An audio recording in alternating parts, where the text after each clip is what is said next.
Hello नमस्कार सभी को मेरा। आज अपना एक्सरसाइज 2.4 पॉलिनोमियल का टॉपिक, जिसमें अपन पढ़ेंगे division algorithm of the polynomials. आपके सामने कुछ पॉलिनोमियल दे रखे हैं। जो लोअर डिग्री का पॉलिनोमियल है, इसका अपने को डिवाइड करना है जो हायर डिग्री का पॉलिनोमियल है। तो उससे पहले अपन ये जान ले ये डिवीजन एल्गोरिथम है क्या। एक्चुअल में जो हमारा डिवाइड है एल्जेब्रिक एक्सप्रेशंस का या पॉलिनोमियल का जो डिवाइड है, वही डिवीजन एल्गोरिथम कहलाता है। हमने फर्स्ट चैप्टर में भी पढ़ा था Euclid division lemma, a equal to B Q plus R where r is less than b and greater and equal to 0। Similar वही है यहां, ये समझ लीजिए यूक्लिड डिवीजन लीमा या एल्गोरिथम था, वही बन जाएगा हमारा division algorithm for the polynomial. Division algorithm for the polynomial जो क्या था, जो मैं यूक्लिड डिवीजन लीमा ये कहती थी। एग्जांपल ले लेता हूं मैं। हमने 12 में डिवाइड किया 5 का, 5 का डिवाइड 12 में 2 जा 10, रिमाइंडर बच गया। तो जिस नंबर का डिवाइड किया जाता है उसे डिवाइजर कहा जाता है। जिसमें डिवाइड दिया जाता है उसे डिविडेंड बोलते हैं। जो हमारा सॉल्यूशन आता है यहां पे उसे कोशेंट बोलते हैं, और जो यहां है उसे रिमाइंडर कहते हैं। उसे रिमाइंडर कहते हैं। तो यही हमारे यूक्लिड डिवीजन लीमा में भी लिख सकते हैं और division algorithm for the polynomial में भी लिख सकते हैं। क्या लिखेंगे? डिविडेंड इक्वल्स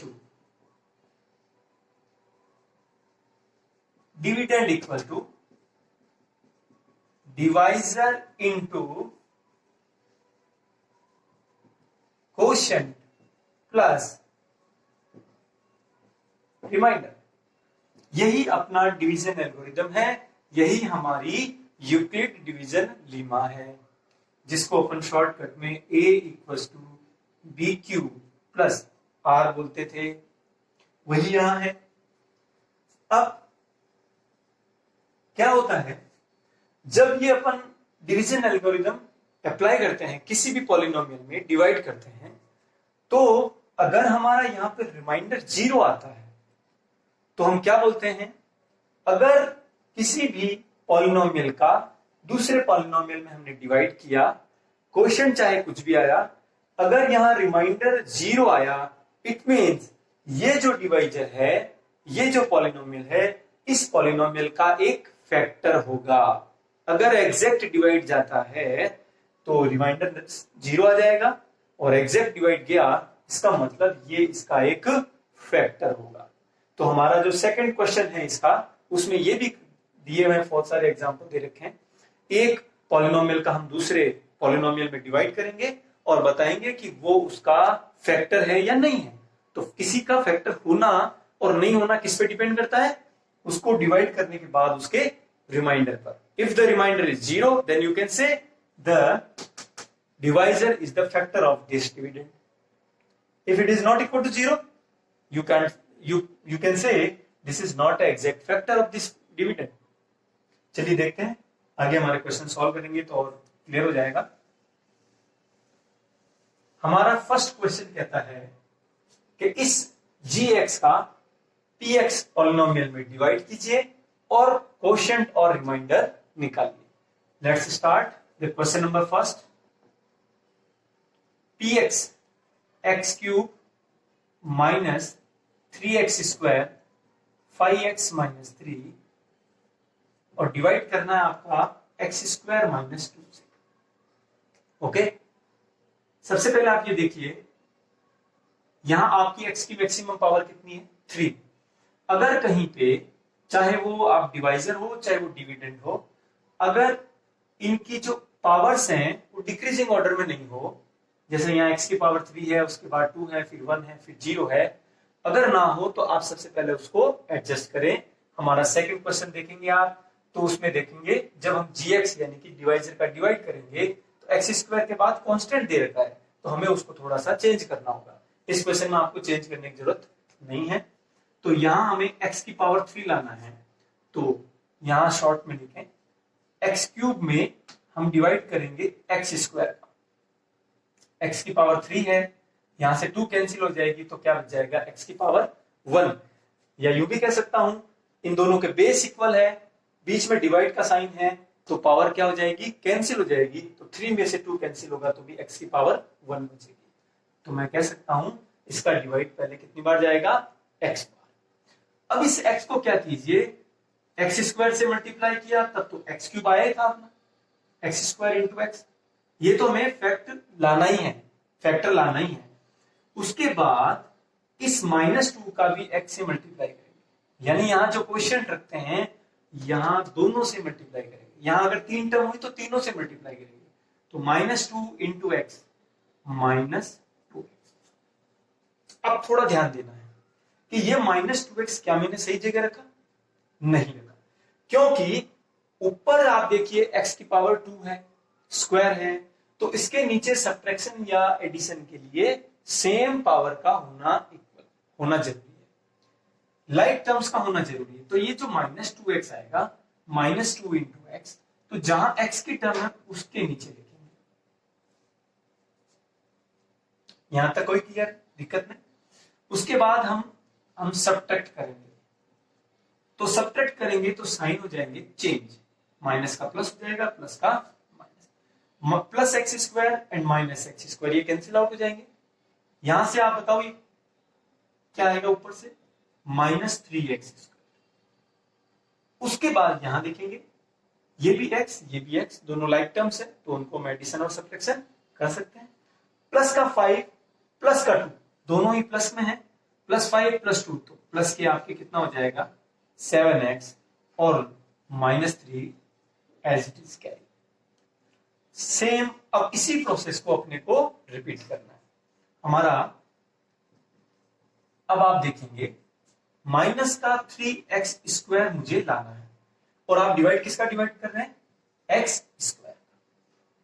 तो आप कीजिए x स्क्वायर का डिवाइड -3x स्क्वायर, तो क्या आएगा देखिए आप आंसर, एक तो माइनस का साइन आएगा, एक्स स्क्वायर से एक्स स्क्वायर कट बच जाएगा, तो क्या बचेगा 3 बचेगा, यानी -3 अगला हमारा क्वोशिएंट आएगा।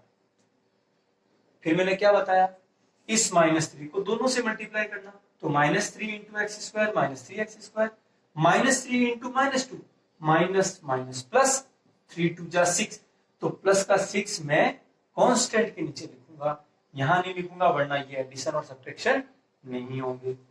फिर से आप क्या करोगे, हमेशा यहाँ पे सब्ट्रैक्ट करेंगे, तो ये माइनस का साइन क्या बन जाएगा प्लस, और यहाँ कोई साइन नहीं है, कोई नंबर नहीं है, ये +6 क्या बन जाएगा माइनस। अब आप देखेंगे ये 3x स्क्वायर माइनस का और ये 3x स्क्वायर प्लस का कैंसिल आउट हो गए, कैरी क्या आया ऊपर से 7x, वो भी कैसा आया प्लस का, लिखने की जरूरत नहीं साइन, -3, अब ये माइनस का 6 हो गया, -3 -6 -9। अब आप देखेंगे कि x की पावर 2 है और यहां x की पावर 1 है, तो इसकी जो डिग्री है वो क्या हो गई, कम आ गई, तो आगे अपने को डिवाइड करने की जरूरत नहीं है। ये डिवीजन हम कब तक करेंगे, जब तक इनकी डिग्री सेम हो या इससे यहां पर हायर डिग्री की टर्म आए।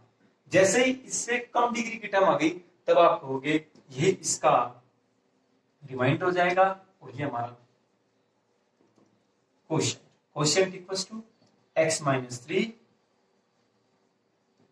और रिमाइंडर विल बी 7x -9। यही क्वोशिएंट और यही रिमाइंडर। अब इस क्वेश्चन को हम, इसके जो 3 पार्ट दे रखे हैं, part first second and third, तीनों में सेम प्रोसेस करना है और आपको उसका क्वोशिएंट और रिमाइंडर बताना है। अब अगला जब हम क्वेश्चन करेंगे तो थोड़ा अभी आप तैयार हो जाइए कि उसमें कहा गया कि बताइए कि ये इसका फैक्टर है या नहीं है। तो मैंने भी क्या बताया था कि अगर हमारा रिमाइंडर 0 आता है, क्या इसमें रिमाइंडर 0 आया, नहीं आया, then I can say x square -2 is not a factor of x cube -3x square plus 5x -3। ये इसका फैक्टर हो ही नहीं सकता, बिकॉज रिमाइंडर क्या नहीं आया 0। बस इतना सा ख्याल रखेंगे, सेकंड क्वेश्चन भी हो जाएगा। चलिए सेकंड क्वेश्चन में हमारा जो gx है, gx मतलब हम जिसको डिवाइड करेंगे एक्स स्क्वायर प्लस 1 माइनस है। मैंने क्या बताया, x का जो ऑर्डर है पावर का, डिग्री का, वो डिक्रीजिंग होना चाहिए। तो एक्स स्क्वायर के बाद कौन आएगा, माइनस एक्स, और फिर कांस्टेंट कौन है, ध्यान रहे इनका साइन चेंज नहीं करें। जब इनके टर्म्स कम्यूटेटिव लॉ लगाते हैं तो एज इट इज नंबर रखें। डिवाइड किस में करना है, x raise to power 4 minus 3x square plus 4x plus 5। और सब now we have to divide x raise to power 4, आप साइड में लिख भी सकते हैं, x रेज टू पावर 4 है और हमारा डिवाइजर क्या है, एक्स स्क्वायर। बाकी के टर्म्स के साथ कंपैरिजन नहीं करना भी, इनिशियली आप कंपैरिजन फर्स्ट टर्म के साथ करोगे। तो एक्स स्क्वायर का डिवाइड करना है एक्स रेज टू पावर 4 में, हम कह सकते हैं कितनी बार जाएगा, एक्स स्क्वायर, क्योंकि बेस इक्वल, पावर सब्ट्रैक्ट हो जाएगी, 4 माइनस 2 इक्वल्स 2, या यूं समझ लीजिए कि यहाँ 4 पावर में से 2 कट हो जाएगी तो बाकी क्या बच जाएगी, एक्स स्क्वायर। यहां लिखा मैंने एक्स स्क्वायर। आगे क्या बताया, इस एक्स स्क्वायर को एक्स स्क्वायर से एक्स रेज टू पावर 4 आया था, इस एक्स स्क्वायर को माइनस एक्स से भी मल्टीप्लाई करें तो आप देखिए माइनस, यहां लिख रहा हूं मैं, क्यों लिख रहा हूं, क्योंकि x की पावर 2 एंड x की पावर 1, तो कुल मिलाकर ये x की पावर 3 आया है। जबकि हमारे इस ऊपर वाले पॉलिनोमियल में x रेज टू पावर 3 नहीं है,